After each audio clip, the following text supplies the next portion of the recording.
کہ نبیوں کے سلطان حضور اکرم صلی اللہ علیہ وسلم نے ارشاد فرمایا، بے شک جنت ماہ رمضان کے لیے 1 سال سے دوسرے سال تک سجائی جاتی ہے۔ پس جب ماہ رمضان آتا ہے تو جنت کہتی ہے، اے اللہ عز و جل، مجھے اس مہینے میں اپنے بندوں میں سے رہنے والے بندے عطا کر، اور حور عین کہتی ہیں، اے اللہ عز و جل، اس مہینے میں ہمیں اپنے بندوں میں سے شوہر عطا فرما۔ پھر حضور اکرم صلی اللہ علیہ وسلم نے ارشاد فرمایا، جس نے اس ماہ میں اپنے نفس کی حفاظت کی کہ نہ تو کوئی نشہ آور شے پی اور نہ ہی کسی مومن پر بہتان لگایا اور نہ ہی اس ماہ میں کوئی گناہ کیا، تو اللہ عز و جل ہر رات کے بدلے میں اس کا 100 حوروں سے نکاح کرے گا، اور اس کے لیے جنت میں سونے چاندی یاقوت اور زبرجد کا ایک ایسا محل بنائے گا کہ اگر ساری دنیا جمع ہو جائے اور اس محل کے اندر آ جائے تو اس محل کی اتنی ہی جگہ کو گھیرے گی جتنا بکریوں کا ایک باڑا دنیا کی جگہ کو گھیرتا ہے۔ اور جس نے اس ماہ میں کوئی نشہ آور شے پی یا کسی مومن پر بہتان باندھا یا اس ماہ میں کوئی گناہ کیا، تو اللہ عز و جل اس کے 1 سال کے اعمال کو برباد فرما دے گا۔ پس تم ماہ رمضان کے حق کو ادا کرنے کے اندر اللہ تبارک و تعالیٰ سے ڈرو اور اس کے اندر کوتاہی نہ کرو، کیونکہ یہ اللہ تبارک و تعالیٰ کا مہینہ ہے۔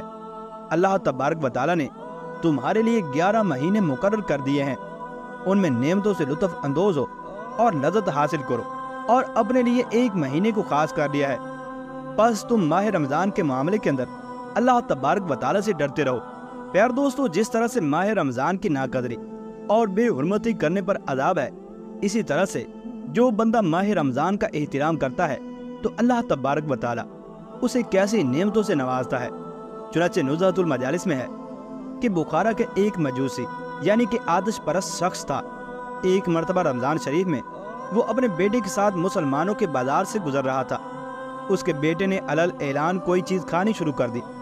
مجوسی نے یہ دیکھتے ہی اپنے بیٹے کو ایک تماچا رسید کر دیا اور ڈانٹتے ہوئے کہا، تجھے رمضان المبارک کے مہینے میں مسلمانوں کے بازار میں کھاتے ہوئے شرم نہیں آتی؟